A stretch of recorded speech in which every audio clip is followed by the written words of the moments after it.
Chapter 15. That night, my mother announces we're having a family meeting. This is not optional, she says, marching us all into the kitchen. Just the smell of food makes me nauseated. It has come to our attention, my mother begins, that some serious misconceptions are floating around this house. Someone better catch them because I might be allergic, Zach declares. Beth kicks him under the table. Dad picks up where Mom left off. I know many of us are blaming ourselves for what happened, and we need to talk this out because it's very hurtful. We're all grieving in our own way, and nobody has the right to tell anyone else what to feel, but some facts can't be ignored. Turning to me, he says, "Nobody killed Mango, Mia. You knew he was sick since the day you found him. It's a blessing that we had him around as long as we did." It didn't feel very long, Beth said softly. For the first time I noticed her face is swollen too. "Dad," I say, my voice shaking, "you're wrong. I didn't find Mango. Mango found me, and he expected me to take care of him, and I blew it. I left him outside in the cold Friday night. It was all my fault." Zach stands up from the table. "No, I went outside while you guys were at the meeting. It was a full moon, and you were supposed to make a wish on the full moon.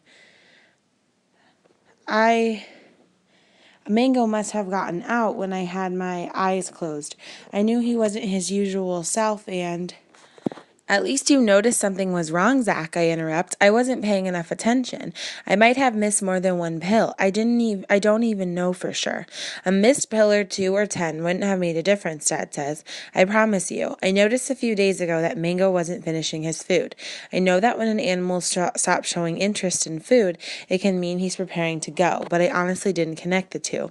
I wish Mango didn't have to die, but one thing I know for sure is that he didn't die trying to teach any of us a lesson. We all did the best we can, trying to keep all the balls in the air at once. Let's be thankful that we were able to give Mango such a wonderful life, and that he gave us so much love in return." This was a long speech from my father, who is generally a man of few words. Nobody says anything for a few minutes, and finally, Mom announces we're free to go. I drift back upstairs, thinking about what my father said about keeping all the balls in the air. Deep down, I know I'll always believe I was so wrapped up in myself that I dropped that mango ball. When I wasn't looking, the mango ball bounced across the floor, rolled right out the back door, and settled 2 feet under the ground. When I try to get out of bed Monday morning, I'm so dizzy I have to lie back down again. My face is still swollen, and I insist that I can't possibly go to school. Mom agrees to let me stay home if I promise to eat 3 solid meals and take a hot shower. I agree, since it's been 3 days since I've showered, and I'm beginning to smell. At least food tastes vaguely like food now rather than cardboard. My taste buds might be coming back, but my colors aren't. Everything is so gray and pale and lifeless now, so this is what normal feels like. That old phrase, "be careful what you wish for," seems appropriate to me. The only thing that makes me feel better is watching afternoon talk shows. My life may have been a mess right now, but some of these people have it worse. Maybe that's the whole appeal of talk shows in the first place. Even though watching television helps take my mind off Mango, I'm aware that usually he would be sitting on my lap watching with me. One of the shows is on computer dating, and it reminds me of Adam. I check my email and find one from Sunday night. He must have written it as soon as he got back to Boston. "Dear Mia, Jerry told us all about what happened to your cat. I'm sorry for you, but I still think you should have come to the meeting. I'm guessing you really like cats. I'm allergic, so I can't say I like them too much. It was nice kissing you. I hope we can do it again sometime. Right soon, okay? Yours truly, Adam." I'm tempted to print out his letter just so I can crumple it into a tiny ball. What kind of sympathy note is that? Synesthete or not, he's pretty much a jerk. I can't believe I wasted my first kiss on him. If he hadn't kissed me, and if I hadn't sat on the porch Friday night, going over it in my head, Mango might not be dead right now. The thought makes my stomach cramp up. At dinner, Beth asked me, "Are you ever going to wear real clothes again? At least you're clean finally." Then she reaches for a spring roll and says, "There's no meat in these, right?" Mom nods. I know she brought home Chinese food because it's my favorite. "Hey, Mia," Zach says, carefully picking some of the mushrooms out of his chicken dish. Some blonde girl at school today asked me about you. Quite a babe, actually. Not as hot as your mouth tutor, but she still has a few years to catch up in hotness. Zach, Mom scolds. Since when did you start liking girls anyway, Beth asks. I was thinking the same thing. You're only in 6th grade. He shrugs. Blame it on cable. I put down my fork. So what did this girl ask you? She wanted to know if you really saw those colors and words and stuff. So I told her, yeah, you do. That's it? Yep, that's all she wrote. All who wrote? I asked, confused. It's an expression, Zach explains impatiently. Like, it's not over till the fat lady sings. What fat lady? Asked Beth. Zach sighs. Never mind. You two don't read the right kind of books at all. Should I not have told her anything? It doesn't matter now. I don't really even care who the girl was. Now that my colors are gone, I'm sure everyone will stop paying attention to me. That's one good thing about it. My parents refused to hear my explanation of why I need another day at home, and come Tuesday morning, I'm forced to put on jeans and a sweater. I guess I'd make a bit of a scene if I showed up in my old flannel pajamas with ducks on them. Jenna is already at the bus stop when Zach and I arrive. She's bouncing on her toes to keep warm. When she sees me, she stops bouncing and pulls me aside. I do. Hold out your arm, she demands. I do as she asks. She pushes up the sleeve of her sweater, whips out a pair of scissors from her jacket pocket, and cuts right through my friendship bracelet. It falls to the ground and my jaw drops open. Why did you do that? I bend to pick up the ruined bracelet. Are you mad at me again? I'm not mad at you, she says, as she pulls a little white box out of her other pocket. It's the same size as the one that held my piece of the moon, and I feel a pang of regret over throwing it out the window. She opens the box to reveal a thin gold chain with a clasp. She hooks it onto my wrist and holds her own arm to show me she's wearing an identical bracelet. These were my 14th birthday present from my mom, she says in a tight voice. Her letter said she figured by now we'd be needing new ones. The tears flow easily for both of us, and I know we're both crying for a lot of reasons. I refuse to take the bracelet off in gym class, and the teacher tells me not to come crying to her if it breaks, as if I hadn't already cried enough for 2 lifetimes. In my weakened state, I can barely climb the rope. The teacher tells me I can sit on the bleachers for the rest of the period. Roger gestures for me to join him on the top row. He can't climb the rope because of his ankle, but I see he has no problems climbing up the bleachers. So why weren't you at Jenna's party? He asks as soon as I sit down. I thought you guys were best friends. My cat died, I say bluntly, my eyes stinging at my own words. My voice sounds so far away, as if it belongs to someone else. Remember it felt that way in 3rd grade, up at the board. He puts his hand on my arm and leaves it there. I'm really sorry, Mia. I didn't know. It takes a minute for my head to stop flashing with images of the helicopter and of Mango in the ground. When I snap back to the gym, the first thing I feel is Roger's hand on my arm. I look down at it, and he quickly pulls it away. This might not matter much, he says quietly, but I know how you must feel. I open my mouth to correct him, but then I realize that he, more than anybody, does know how I feel. Did it take you a long time to get over losing your dog? He nods. It's the first time we've acknowledged that we were both in that vet's office when his dog was put to sleep. We had Oscar since before I was born. He was like a brother to me. I know that sounds stupid. No, it doesn't, I quickly assure him. Keeping his stuff around the house also almost makes it seem like he's just in the next room, you know. Throwing it away would be like denying that he was ever there. As he's talking, Roger is forcefully twisting a loose string off his gym shorts. If he doesn't stop, his shorts might completely unravel. I wish my father hadn't been so quick to get rid of Mango's bowls. Even Tweety's gone now. All that's really left are photographs and stray pieces of fur on my bed. I think we're almost ready to put the stuff away now, Roger says, giving the loose string one last firm tug. It gets easier, Mia, missing them and feeling guilty and helpless that you couldn't save them. Oscar kind of settled into my memory, and I take him with me. Does that make sense? I tell him yes, that it does make sense. He smiles and reminds me for a second of Adam, but Roger's definitely cuter. I wonder why I didn't notice it before. I'm suddenly embarrassed about how badly I behaved during our history project. I can't apologize to Mango anymore, but at least I can apologize to Roger. Before I get the chance, one of the guys in our class comes bounding up the bleachers. Hey, Mia, can you tell me what color my name is? I don't know, I answer haltingly. What's your name again? It's Doug, he says, puffing out his chest, as in Doug, captain of the soccer team. Roger rolls his eyes, and I stifle a laugh. I concentrate for a minute. I know from memory the colors of the individual letters in his name, but I can't visualize them together to know what the word would really look like. My heart sinks. I tell him his name is hot pinkish purple, since that's the color of the D. But that's so girly, he says, clearly disappointed. Sorry, I tell him. It doesn't mean anything. Doug shakes his head sadly and then leaps back down the bleachers, 2 rows at a time. I turn back to Roger. You know, I think you're the only person left in this school who hasn't asked me the color of their name. He doesn't seem surprised. Whatever color it is wouldn't matter anyway. What do you mean? I'm colorblind, he declares. It suddenly all makes sense, and I start laughing. You think it's funny that I'm colorblind? No, it's just that. Is that why your socks never used to match? He starts laughing, too. Yes, I was too stubborn to let my mom pick them out for me. I got over it, though. Now she ties them together. We're some pair, I tell him. You don't see enough colors, and I see too many. Well, I used to anyway. Now they're gone. His eyes widen in surprise. Will they come back? I tell him I don't know, as the teacher blows the whistle for us to go to the locker rooms.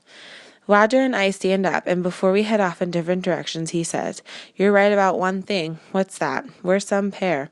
He turns away before I can see his face and hobbles down the bleachers. I watch him go. For that brief moment, my heart lifts, and I almost feel happy. But then Mango's little furry face appears in my head, and it hits me like a punch in the stomach that he won't be waiting on my bed for me when I get home today. After school, I asked the secretary in the main office if anyone in this school has the last name Hankel. She says there's a Hansley and an O'Henry, but no Hankel. I'm not sure anymore why I want to find Billy. Am I hoping I can help him or that he can help me? I make it through the week with recurring pains of pain and loss and guilt, and after dinner on Friday night, I put on the pajamas that I plan to stay in for the rest of the weekend. Jenna has invited me to stay over her house, but I'm just not yet ready to have fun yet. Today was the first morning that Mango's death didn't crush me the second I opened my eyes. It actually waited until I had turned off the alarm and pushed down my covers. Dad said that any progress is a good thing, but I still don't see the purple spirals that I used to see when my alarm went off. I admit it, I miss those purple spirals, and I haven't been able to go into the backyard since Mango's funeral.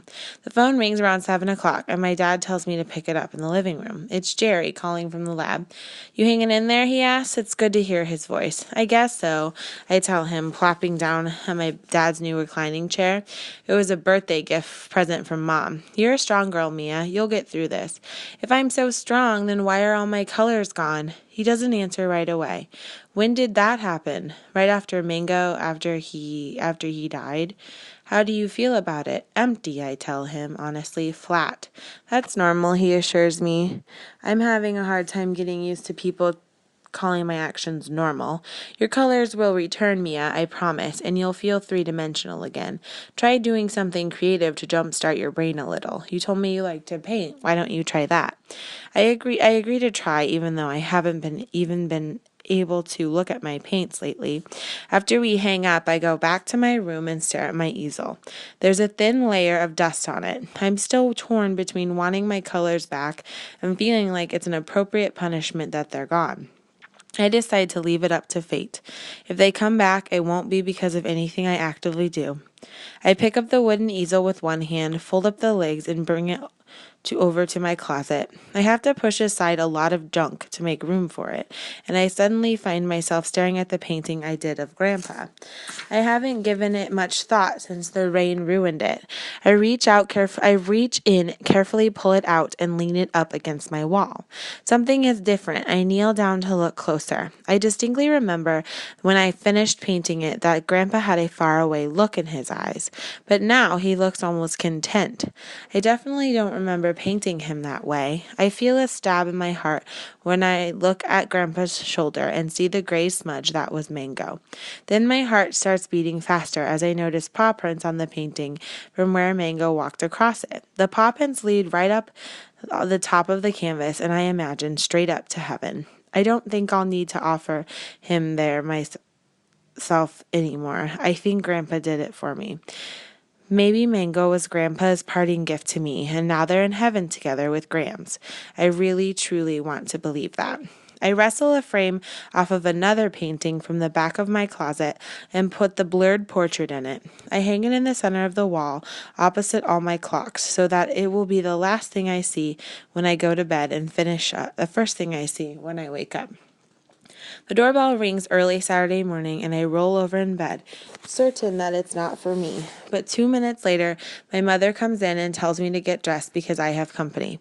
Is it Jenna? I ask, pushing myself up onto my elbows. No, believe it or not, it's that woman I met at the supermarket at the end of the summer. Remember, you were talking to her little boy. Their last name's Hankel, I think. I throw off my covers and race across the room to the dresser. My clothes from yesterday are conveniently still crumpled on my chair, and I quickly pull them on. I guess you do remember, my mother says, picking up the pajamas I left in the middle of the floor. How did they find us? I asked breathlessly. Her daughter goes to your school, judging from how Zach's fawning over her. I think this is the babe he was talking about at dinner the other night. I grab a ponytail holder from my night table drawer and tie back my hair. A minute later, I'm standing in the living room. Billy jumps out of the recliner and gives me a big hug while his mother watches from the couch. She looks slightly embarrassed, maybe because the last time we saw each other, she was rude to me in the elementary school gym. I'm sorry to barge in on you like this, she says, glancing from me to my mother and back to me. But we were in the neighborhood, and while Billy seems to have an attachment to you, I thought maybe you could help us. Just then the babe walks out of the kitchen with Zach trailing right behind her. She's holding a big glass of orange juice, and Zach looks proud, as if he squeezed it himself. She stops when she sees me, causing Zach to bump right into her. I don't think he minded. This is my daughter, Amy, Mrs. Henkel says. My first thought is that rhyme from my morbid poster. A is for Amy who fell down the stairs. My second thought is that I know her. She's the girl who was so obnoxious to me in the cafeteria when people found out about my colors. She said I'd wind up in a special class. Instead, I wound up hiding in a bathroom stall because of her. We've met, I say stiffly, but wait a second. I checked if anyone at school had Billy's last name, and no one did. Amy still uses my ex-husband's name, Mrs. Hinkle explains. Amy's cheeks flush as she turns toward me. Sorry about, well, you know. It's okay, I mutter without really meaning it. Billy wraps his arms around my leg as Mrs. Hinkle pushes herself up from the couch. Amy told me that letters and numbers have color for you, she says to me, and I realize you were trying to tell me about it a few weeks ago. Ever since Billy met you, this color thing is all he talks about. Billy nods happily, and I smile at him. Smiling is starting to feel less foreign. So what do you think I should do? She asked, sounding helpless. His kindergarten teacher is talking about putting him in a special class next year because of this. I glance at Amy, who looks away. There's nothing wrong with Billy, I told Mrs. Hinkle. I've met other people who have synesthesia. That's what it's called, and they're totally fine. Billy is busy fidgeting with the lever that turns the chair into a recliner. I don't know how much of this conversation he understands, but I think on some level he's aware this is a turning point for him. Mrs. Hinkle is still not convinced, but isn't there something to treat this disease? Zach steps forward before I can respond. His eyes are blazing. My sister doesn't have a disease. She has a gift. I gape at him gratefully as he steps back next to Amy, who has a new look of respect in her eyes. I don't think many people stand up to her mother. What color is my name, Mia? Billy asked gleefully, breaking the moment of silence. Your name is light brown like wood, with some sky blue sprinkled in. I replied, kneeling next to him, and it's sort of mushy. Like oatmeal? He asks hopefully. Just like oatmeal. No, it's not, he says, laughing and bouncing in his seat. It's bright pink and shiny, like my granddaddy's head. Mia, my mom says, does this mean your colors are back? I stand up with a start. The words in my head are in color again, and I didn't even notice it. I excuse myself and run upstairs to check out my alphabet poster. Good old sunflower yellow A, shimmering green J, robin's egg blue Z. They're all back. The experience feels so familiar and so foreign at the same time. I think it's because so much has changed. I have no idea how to be this new person. I head back downstairs. Thank you for all of your time, Mrs. Henkel says to my mom and me as she hands Billy his jacket. You've given me a lot to think about. Amy is cheering at the school basketball game, so we have to go now. Zach looks stricken, but Amy said she wanted to see my McDonald's chart. It'll only take a minute. I'll be right back, Mom, Amy says. Zach beams as if he can't believe his luck and leads her upstairs. I guess she isn't all that bad. While they're upstairs, Mom writes out Jerry's phone number at the university for Mrs. Henkel. Billy hugs me goodbye, and I promise him we'll keep in touch. Amy comes back down and says, you and your friend should come to one of the games sometimes. They're fun. Maybe we will, I say, closing the door behind her. Jenna might take some convincing, but she'd probably do it. I wonder if Roger likes sports. I offer to help my mom make breakfast, and she eagerly accepts. I'm proud of you, Mia, my mother says, carefully pouring the pancake batter into a large glass bowl. I toss some frozen blueberries into the mix. Why? That was a great thing you did with Billy. You gave him the head start we weren't able to give you. She's stirring the pancake mixture so fast that I'm sure it's about to fly out of the bowl. Mom, don't feel bad, I tell her, steadying the bowl with my hand. You and Dad didn't know what was going on. She rests the spoon on a piece of paper towel. That's not entirely true. Huh? I dropped the blueberry I was about to pop into my mouth. My mother quickly scoops up the blueberry before it has a chance to stain the wooden countertop. She throws it in the sink and then starts scrubbing the counter without looking me in the eye. The night you told us about your problems at school, I couldn't sleep. Something was nagging at me. Finally, last week it hit me. I wait expectantly for her to continue. You don't remember Grams too well, do you? She asks, finally looking straight at me. I shake my head, wondering what Grams could have had to do with anything. I remember her dancing in the living room with Grandpa a lot. I remember she was always playing records on Dad's old stereo. Yes, she loved music, my mother says. Last week I was in the car and one of her favorite old songs came on the radio. I suddenly remembered her telling me that she loved music so much because she could see the colors in the air all around her. Are you serious? I asked in disbelief. I thought she was just being imaginative. I didn't know she meant it literally. Then one day I saw you dancing in the living room with her. You couldn't have been more than 2.5 years old, but the two of you were having a grand time.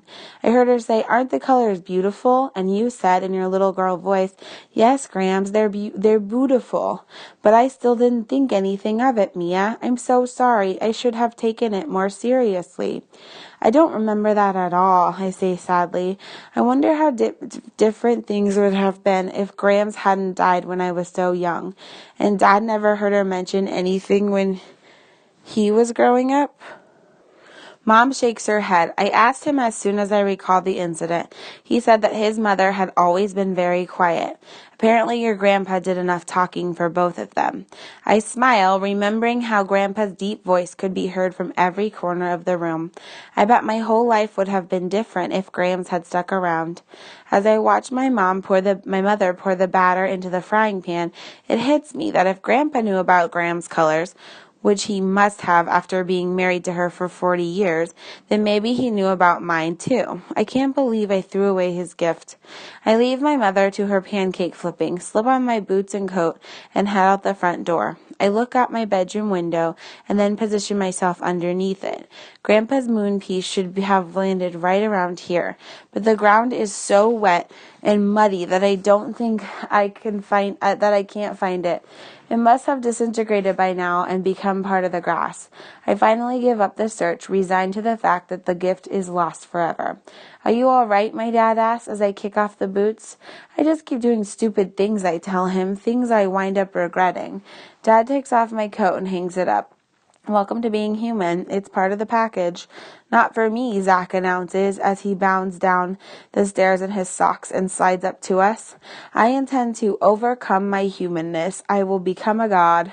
What kind of god will you be, I ask, trying unsuccessfully to pat down his messy hair, he says. I'm still working on that part, but I will make the world a better place, somehow or other. That sounds very noble, Zach. Oh, and I'll wear a really awesome outfit, Zach adds, with a cape. You'll be a big hit next Halloween, I tell him. At least you can finally throw out those Spock ears. Who? Zach asked innocently. Exactly. Looks like our family's back to normal, Dad says to Mom as we sit down for breakfast. I drop my fork and it clanks loudly against my plate. How can you say that? Everyone stops eating. Grandpa's not here anymore. Mango's not here anymore. How is this normal? Mia, Dad says calmly. Change is normal. Well, I don't want to be normal. Ugh, Mia, Zach says. I don't think you need to worry about that. I'm so tired of my emotions flipping back and forth. I don't think I'm handling change very well at all. With his mouth full of pancakes, Dad says, Is it true that your colors are back? That must make you happy. I nod. It does. It's just that I don't know how to tell them that while I'm very grateful, I still feel guilty, like I don't deserve something special. Oh, I almost forgot, Mom says, smacking the side of her head. We're invited to the Ross this evening for the first night of Hanukkah. I have a date, Beth announces. With Brent, I ask, not really expecting a response. She surprises me by saying yes. Mom tells her she can meet her date afterward, and Beth pouts. I don't really feel up to going, I tell her. We're all going, my mother says firmly. It will be good for us to do something as a family again. Dad puts down his glass. But tonight's my poker game. My poker night. I can't. We're all going, my mother insists, using her non-negotiable tone. The whole neighborhood will be there. One more word out of any of you, and we're not getting a Christmas tree this year. Beth stands up and put her plate in the sink. Do you have any idea how many trees are cut down each year just so we can hang pretty lights on them? My mom pushes her plate to the side and lays her head down on the table. I know how she feels. 6 hours later, we're in the Ross living room watching their twin sons play a game with a wooden top called a dreidel. They always ask us to play, but we can never figure out the rules.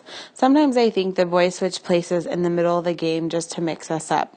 The doorbell rings and Jenna and her dad come in, followed by an older couple who have recently moved in next door to the Ross.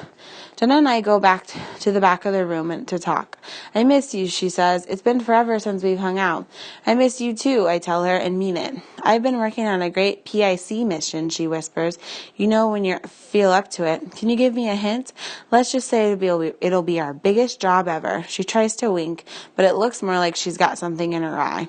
The Ross always let each of the kids light a candle on the menorah, and when it's my turn, I say a prayer in my head for Grams and Grandpa and Mango. I tell them I'm really sorry our time together on this earth was so short and that I miss them. When Jack's turn arrives, he looks up at Mom for permission. He's still banned from anything to do with fire. Mom nods her head slightly, and Zach lights his candle without burning anything. Afterward, Mrs. Roth busies herself by making sure the wax doesn't drip all over the glass table while everyone else gathers in the dining room for dessert. Out of the corner of my eye, I see Zach sneak out of the room, unnoticed by everyone except me. A minute later, he runs back in and frantically waves me over. What is it? I hiss. You can't just go snooping around people's houses. He drags me out of the room and down the hall. Trust me, you'll want to see this. Anything that starts with you saying, trust me, makes me instantly suspicious. Look, he says, and points into the den. A low wooden gate keeps us from entering. In the corner of the room, on top of a big pillow, is the Ross cat, Twinkles. Curled up around her belly are 5 tiny kittens. Look at the little one by her leg, he says, pointing to the smallest kitten. I put my hand over my mouth. It looks just like Mango, doesn't it, he says, when he was a baby. I nod, unable to take my eyes away from this tiny thing. I guess we know who the father was, Zach says, laughing. That Mango always was a ladies' man, a ladies' cat.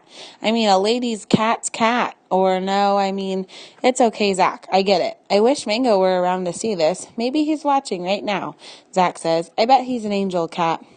So you found our kittens, eh? Mr. Roth appears beside us, and we jump. He doesn't seem angry at all. They're not ready to leave their mother yet, but in about a month we'll be looking for homes for them. Let us know if you're interested.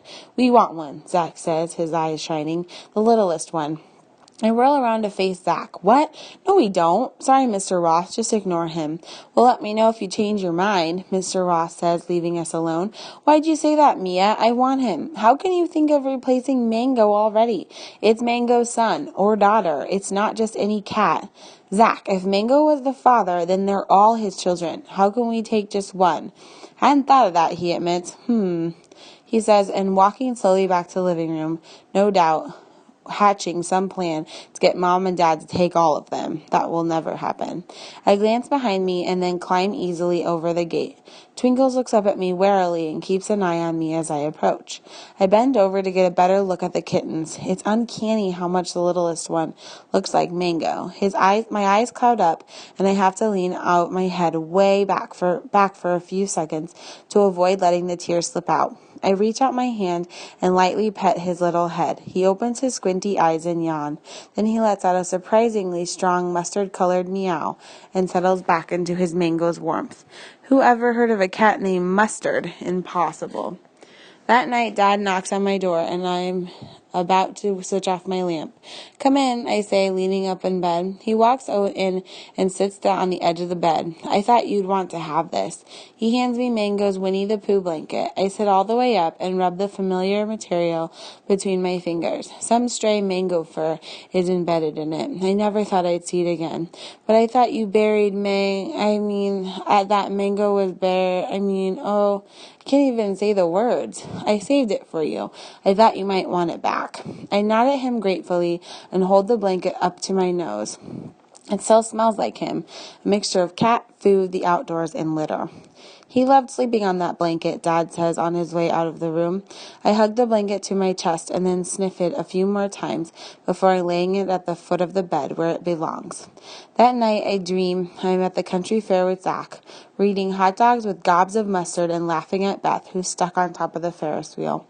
When I wake up, I swear I can still smell mustard. It doesn't take me too long to figure out what that dream means.